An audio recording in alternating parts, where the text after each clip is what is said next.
Na aula de hoje, vamos começar a estudar refração.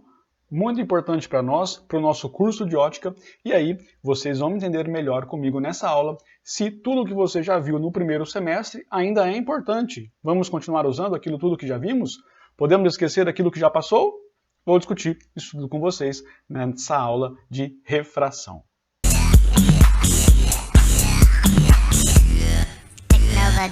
Fala galera, bom dia, boa tarde, boa noite, tudo bem com vocês? Espero que sim, professor Sanhan aqui, e na nossa aula de hoje vamos falar um pouco mais sobre refração. Então é importante você se ligar onde nós estamos.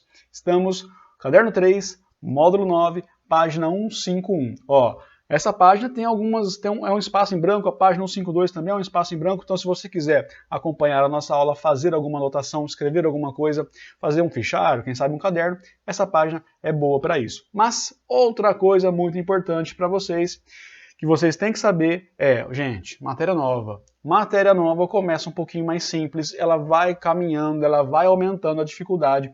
É isso que você tem que se ligar. Aproveita, estuda agora, sedimenta os principais conceitos, os conceitos iniciais dessa matéria, e isso tudo vai ficar muito mais simples para você de agora em diante. Lembrem-se que o nosso curso é uma continuidade. O ano inteiro estaremos falando da mesma coisa. Tudo bem? Bora para a aula! Vamos falar então sobre refração, mas a pergunta que fica é, o que é refração? É um fenômeno que acontece toda vez que você tem passagem da luz, toda vez que a luz passa de um meio para o outro e você tem variação da velocidade da luz. Isso é o mais importante, tem que mudar a velocidade da luz. Mudou a velocidade da luz, é refração. Ficou claro isso? Mudou a velocidade, é refração. Pegou? Agora vamos ver alguns exemplos de refração. Olha só essa imagem que legal. Percebam as cores no fundo, né? No fundo você tem as cores vermelho, azul e amarelo. Se você olhar nesse copo aqui, inverteu as cores, né? Você tem vermelho, azul e amarelo. O contrário está acontecendo lá no fundo, perceberam? Isso tudo é por causa da refração. Já já a gente vai entender um pouco melhor por que isso acontece, tudo bem? Olha essa outra imagem também que legal, olha o lápis. O lápis ele parece que está fazendo uma curva aqui, se você notar comigo, né? E isso tudo é por conta da refração, tá? Se você perceber também, olha a espessura do lápis aqui e olha a espessura do lápis aqui dentro do copo. Parece que ele está mais grosso. Isso tudo é por causa da refração. Olha essa outra imagem. Para mim é a melhor imagem que tem, né? Olha o tiozinho na piscina. Parece que ele está segurando a própria cabeça. Percebeu isso comigo? A construção, como é que ficou? Então ele está aqui, só que o braço dele está aqui e a cabeça aqui. Então a impressão que dá para a gente é que ele está segurando a cabeça. E claro, física é muito legal. Você não acha? É, tá bom. Bom, vamos entender um pouco melhor o que é a refração e alguns outros exemplos da refração, tá?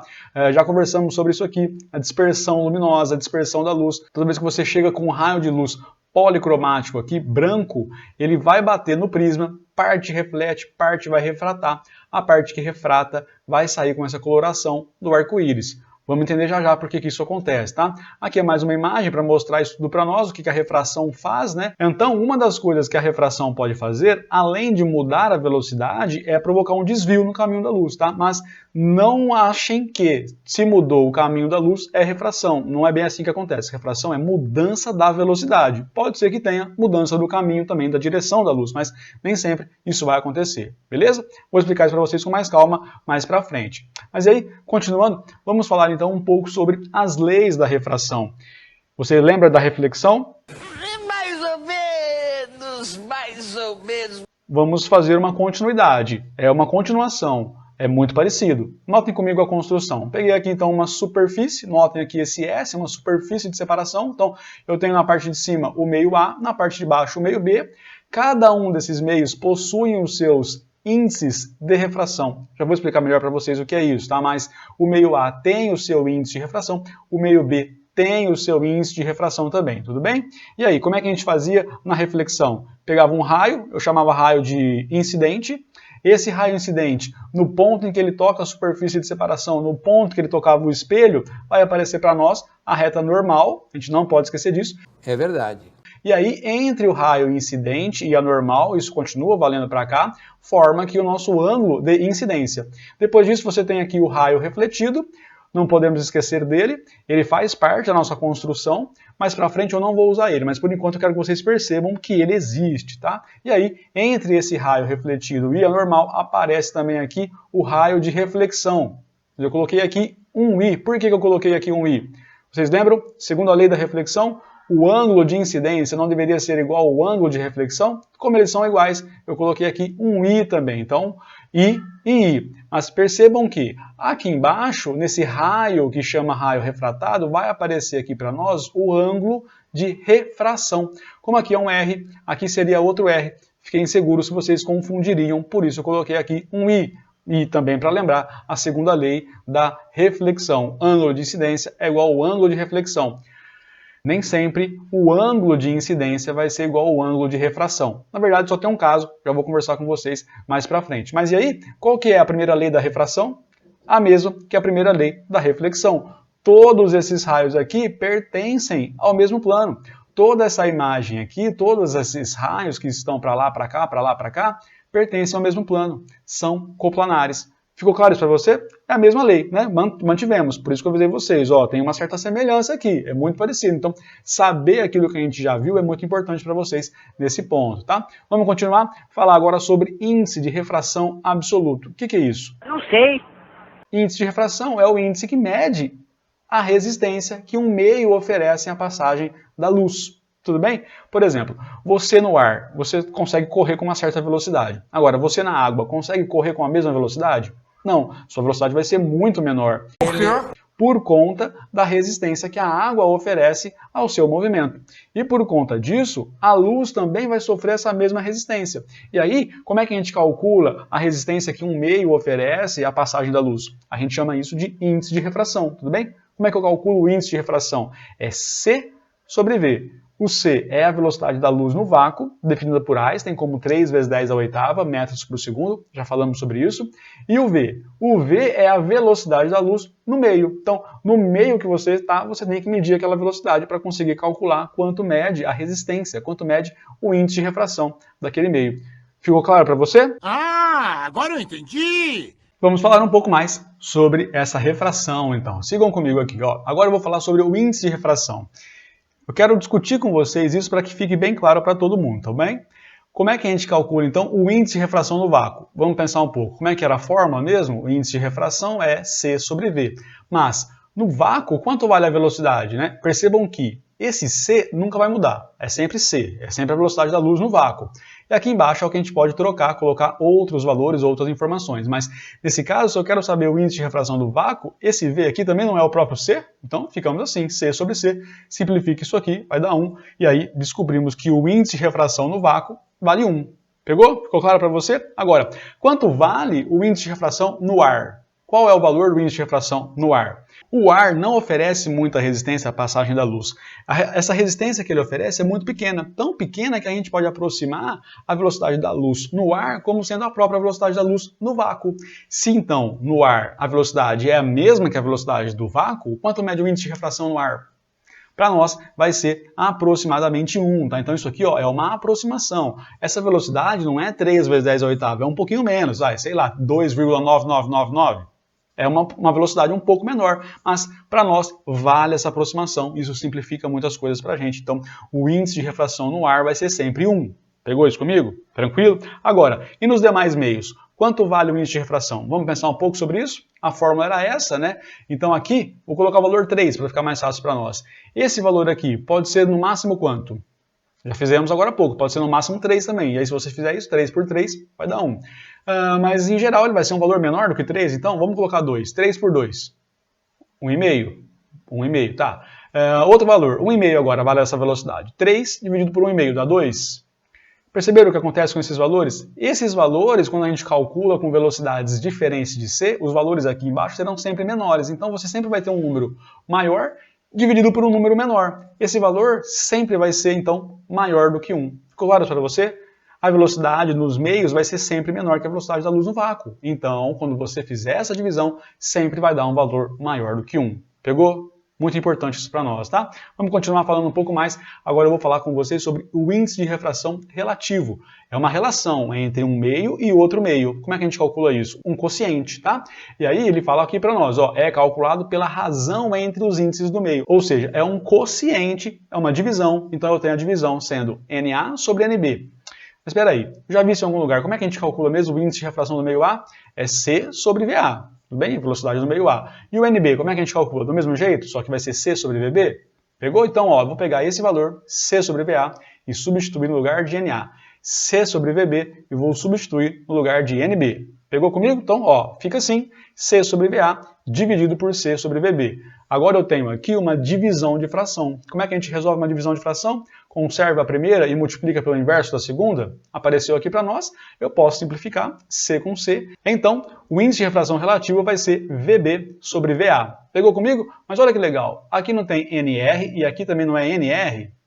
Então, NA sobre NB é igual a VB sobre VA? Sim, é uma relação que, portanto, né, nós podemos estabelecer essa relação. E isso é muito importante para nós. Tem algumas questões que serão resolvidas assim também, beleza? Vamos falar um pouquinho mais sobre isso. Olha só que legal. Lei de Snell-Descartes. É a segunda lei da refração. Vamos ver isso com muita calma, vamos construir juntos. Percebam agora que eu não estou mais preocupado com o raio refletido. Eu só quero saber do raio de incidência e do raio de refração. Montem comigo isso tudo, olha só que legal. Peguei aqui um meio de separação, chega o raio incidente, passamos a reta normal, entre esses caras aqui eu vou colocar o ângulo de incidência, aparece aqui o nosso raio de refração, e entre esses dois pontos, né, entre o raio de refração e a normal, muito importante isso, você nunca pode esquecer disso. É verdade. Aparece o nosso ângulo de refração. E aí, qual que é a relação que a gente tem aqui? São dois meios, né? Eu tenho um meio que eu vou chamar de meio provém, de onde a luz provém, e tem um meio que é para onde a luz passa, e eu vou chamar esse meio de passa, que é para onde a luz passa. Ficou claro isso para você? Olha, eu não vou deduzir com vocês porque eu não tenho ferramentas no ensino médio para deduzir essa expressão com vocês. No terceiro grau, na faculdade, a gente consegue deduzir porque a gente tem uma outra matemática. Então, aqui a gente vai mostrar a forma para vocês, mas ela é muito simples de ser usada, muito simples de ser entendida também. Então notem comigo como é que ela funciona. Eu tenho aqui ó, o índice de refração do meio em que a luz provém, vezes o seno do ângulo de incidência, e isso vai ser igual ao índice de refração para onde a luz passa, vezes o seno do ângulo de refração. Pegou comigo? Vou mostrar isso de novo para vocês, mudar um pouco a linguagem para deixar um pouco mais tranquilo, e esse é o jeito que eu prefiro fazer com vocês, tá? Então, chegamos aqui de novo, a mesma situação, tá? Raio incidente, passamos a normal, ângulo de incidência, e agora eu chamei o ângulo de incidência de θ1. Pegou comigo? Agora, o raio refratado, eu vou chamar o ângulo aqui de θ2. Pegou? E claro, né, temos aqui o meio 1, temos o meio 2, cada um desses meios tem seus índices de refração. Então, segundo a lei da refração, lei de Snell vai ficar como N1 seno θ1, N2 seno θ2. Olha que legal. Eu acho um pouco mais simples assim, tá? Eu prefiro usar esse jeito aqui. Então, N1 seno θ1 é igual a N2 seno θ2. Pegou comigo? Muito importante, a gente vai usar muito isso aqui, vamos usar muito isso aqui, tá? Isso é uma matéria que cai muito no vestibular também, tá? Seguindo então, vamos generalizar um pouco tudo isso que está acontecendo. Olha só, agora temos aqui a lei de Snell, né? E se eu passar o seno de θ1 dividindo e o N2 para cá? A gente monta isso aqui, N1 sobre N2, θ2 sobre N1. Eu já vi isso em algum lugar, algo parecido com isso, deixa eu ver se eu lembro. A gente tinha essa expressão, né? Achei aqui. NA sobre NB, VB sobre VA. Eu posso transformar esse NA para N1 e aqui para N2? Vai ficar assim, N1, N2, V2, V1. Olha só que legal, apareceu aqui N1, N2 e aqui também apareceu N1, N2. Podemos juntar isso tudo? Vou pegar só esse pedacinho aqui ó, do V2 sobre V1 e colocar aqui na frente. Posso? E aí a gente monta uma fórmula geral que tem todas as informações, né? Índice de refração, seno dos ângulos envolvidos e velocidades envolvidas também na nossa refração. Pegou? Pode anotar isso aqui. É uma fórmula que você tem todas as informações contidas nela. Tudo bem? Tá entendendo até aqui? Beleza. Mandem suas dúvidas, mandem comentário nos vídeos, mandem pergunta no zap para mim, podem mandar onde vocês quiserem, tá? Tô aqui para responder vocês. Vamos ficar sempre juntos, hein? Sempre juntos, beleza? Vamos seguir ver um pouquinho mais. Agora eu vou estudar com vocês detalhadamente alguns casos da refração. Lembra que eu falei para vocês que tem só um caso que o ângulo de incidência é igual ao ângulo de refração? É esse caso aqui. O que você precisa perceber? O ângulo de incidência aqui vale quanto? Vale zero. O ângulo de reflexão também vale zero, né? Ele destacou aqui para nós nessa imagem que está subindo. E aí, quanto vale o ângulo de refração? Vale zero também. Por que que isso acontece? Por que que isso é válido, tá? Então, estou colocando para vocês, se o ângulo de incidência for zero, o ângulo de refração também vai ser zero. Por que que isso acontece? Vamos voltar nesse slide aqui, eu vou conversar com vocês. Olha só, se o ângulo de incidência for zero, seno de zero. Quanto vale seno de zero? Vale zero. Então, qualquer coisa vezes zero, continua sendo zero. E aí você vai ter um produto.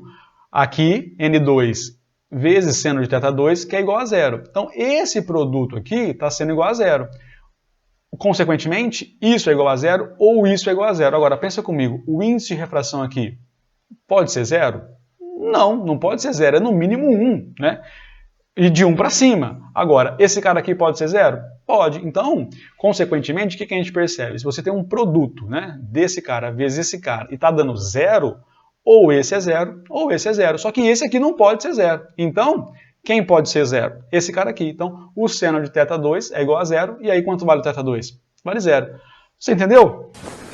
Mais ou menos. Ficou mais ou menos? Manda mensagem pra mim, manda pergunta pra mim, tenta fazer isso você sozinho, beleza? Depois a gente continua falando mais sobre isso. Vamos continuar. Próximo caso ainda é o estudo da refração. Isso aqui é muito importante, eu quero que vocês percebam a importância disso e prestem muita atenção em tudo que está acontecendo, é fundamental para nós. Olha só, chega aqui o raio incidente, parte dele é refletido e aí o raio refratado vem aqui.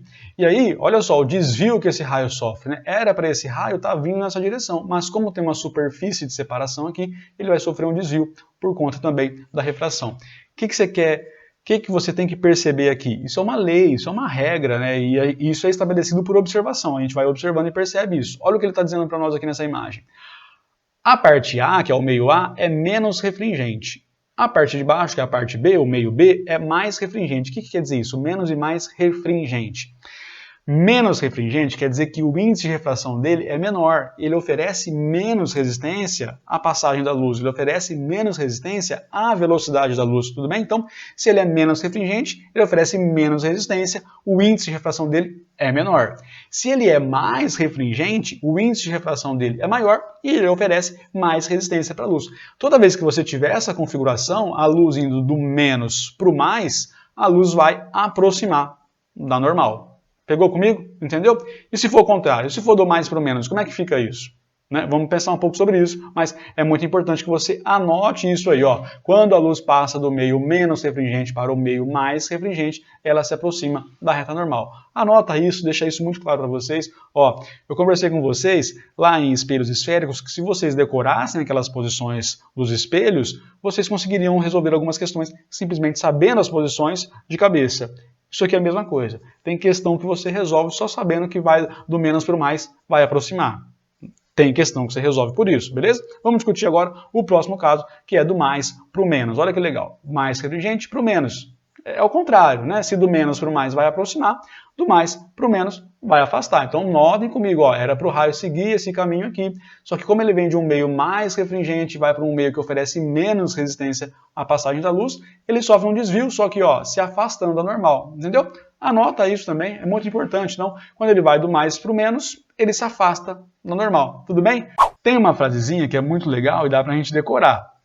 Ela diz assim, se é do menos para o mais, aproximais. Se é do mais para o menos, afastemos. Você pode memorizar isso aí, vai ajudar muito a gente nessa situação, tá? É uma frase muito antiga, vem de muito tempo, mas ela é muito importante e vai ser muito útil para nós em alguns casos. Vamos continuar então vendo mais alguns exemplos disso. Dispersão luminosa, já conversamos sobre isso um pouco, desde o começo do ano a gente está falando sobre isso, mas isso só acontece por conta da refração. Se não fosse a refração, nós não teríamos essa dispersão. A gente não veria aqui, depois do prisma, depois do vidro, o espectro de cores. A gente não veria isso, tá? Isso é consequência da refração. Muito legal isso, né? Olha só, uma coisa que você tem que prestar atenção é que essa luz aqui é policromática e quando ela muda de meio é sempre assim. O vermelho vai ficar por cima e o violeta vai ficar por baixo. Ou seja, o vermelho sofre menos desvio e o violeta sofre mais desvio. Por que isso acontece? Qual consequência a gente pode tirar disso? Velocidade. A velocidade do vermelho vai ser sempre maior que a velocidade dos demais e a velocidade do violeta vai ser a menor velocidade, por isso que ele sofre um desvio maior e por isso que o vermelho sofre um desvio menor, porque a velocidade dele é maior também. É como se fosse assim, você tem uma coisa muito rápida, você não consegue desviar muito ela da inércia que ela tem, do caminho que ela está seguindo, né? Agora, se está mais devagar, você consegue puxar, você traz ele para você e fica um pouco mais tranquilo de você provocar um desvio maior nele. Tudo bem até aqui? Beleza? Pegaram? Seguindo então, vamos ver outras imagens que são muito importantes para nós. Olha que legal, arco-íris. Todo mundo já viu um arco-íris, eu espero, né? Então, ó, a luz branca chega aqui, passa pela gota de água, é refratada, chega aqui atrás, no fundo da gota, ela é refletida, refrata de novo, o que abre ainda mais o espectro luminoso, e isso tudo chega para os nossos olhos. E aí a gente consegue ver o arco-íris formado no céu. Muito bonito isso, né? Você percebeu? É assim que forma o arco-íris. A física explica tudo, cara. A física é linda, maravilhosa, né? Uhul! Vamos seguir aqui então, olha só. Isso aqui é muito importante também, é o que a gente chama de refração na atmosférica. Acontece muito isso e a gente nem percebe que acontece. Eu vou explicar para vocês um pouco melhor o procedimento aqui. Vou destacar com vocês os meios 1, 2, 3 e 4. Então cada faixa dessa corresponde a um meio, 1, 2, 3 e 4. E aí o que eu quero que vocês percebam é, olha isso aqui. Ele está falando para nós, né? A refringência é crescente, ou seja, está ficando mais refringente. O que é mais refringente? Está aumentando a resistência que oferece a passagem da luz. Consequentemente, vamos encaixar tudo. Ó. Se é mais refringente, a resistência que ele oferece à passagem da luz é maior. Consequentemente, a velocidade vai ser menor. E se a velocidade é menor, quer dizer que o índice de refração é maior. Pegou isso tudo? Tenta montar isso tudo que eu falei para você num papel, você vai entender com muita clareza isso. É importante que você faça isso, tá? Agora, o que a gente precisa entender? Essas refrações estão acontecendo como? Do meio menos para o meio mais, né? Por quê? Quanto mais próximo do solo, maior vai ser a concentração de gases, maior vai ser a concentração de ar, mais denso ele vai ser. Se ele é mais denso, mais concentrado, quer dizer que ele vai oferecer mais resistência à passagem da luz, ele vai ser mais refringente. Então, quando você analisa as camadas de ar na nossa atmosfera, essas refrações sempre vão acontecer do meio menos para o mais. Olha só o desenho. Se é do menos para o mais, o que acontece com o raio? Aproximais. Aqui, de novo, do menos para o mais, aproximais. Do menos para o mais, aproximais. Do menos para o mais, aproximais.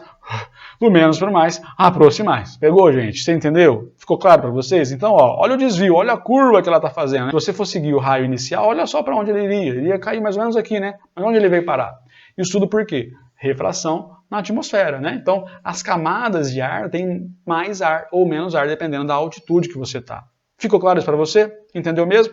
Qual é a consequência que a gente pode tirar disso tudo, né? Eu sei que se aumenta a quantidade de ar, aumenta a resistência. Consequentemente, o índice de refração do meio 4 é maior que do 3, que é maior que do 2, que é maior do que do 1.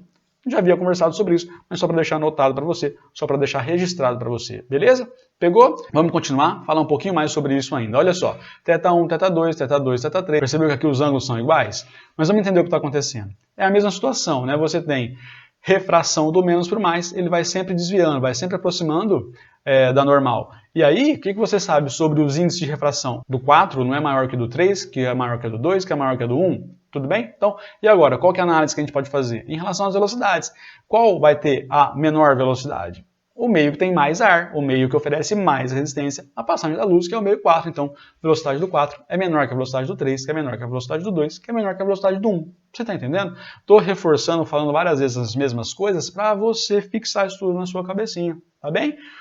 Vamos continuar um pouco mais e ver as consequências disso para o nosso dia a dia, né? Então, quando a gente olha para uma estrela, por exemplo, a gente acha que ela está no ponto que ela está, mas ela não está. A nossa atmosfera provoca um desvio muito grande. Então, percebam comigo, aqui é a posição que a estrela realmente está. Então, olha só, ela vem aqui, primeira camada, aproxima. Segunda camada, aproxima, aproxima, aproxima.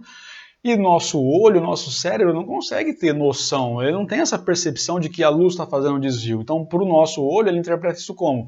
Se esse pedaço aqui é uma linha reta, né, porque o nosso olho, o nosso cérebro sabe dos princípios de propagação retilínea da luz, então ele vai achar que continua reto. Então ele acha que a estrela está aqui nessa posição, só que na verdade a estrela está muito longe. Perceberam a diferença?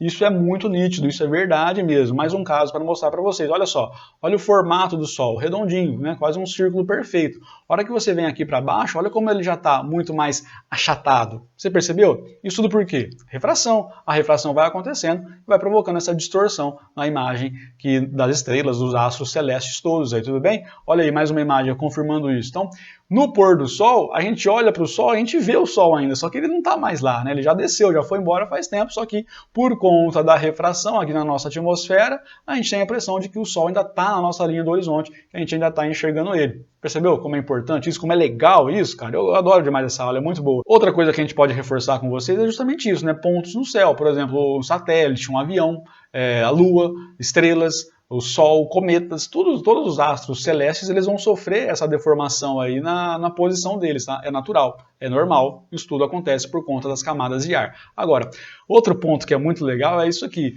Se você notar comigo, a comunicação feita entre satélites, ela se dá assim, ó, eu tenho aqui um satélite e ele vai jogar uma mensagem para outro satélite. Só que se você seguir em linha reta, ele vai ter que atravessar a Terra. Então o que a gente faz? A gente joga esse raio dentro da nossa atmosfera, a nossa atmosfera provoca um desvio nele e ele chega até o ponto que ele quer. Percebeu? A gente faz um desvio para a nossa comunicação. É muito legal isso, porque a gente pode aproveitar, né, desses fenômenos que a gente conhece da nossa natureza e do nosso planeta aí. Beleza, gente? Espero que vocês tenham gostado dessa aula. É uma aula muito bacana, uma aula que eu me divirto muito. E até a próxima aula. Mandem suas dúvidas. Tchau, tchau. Até mais.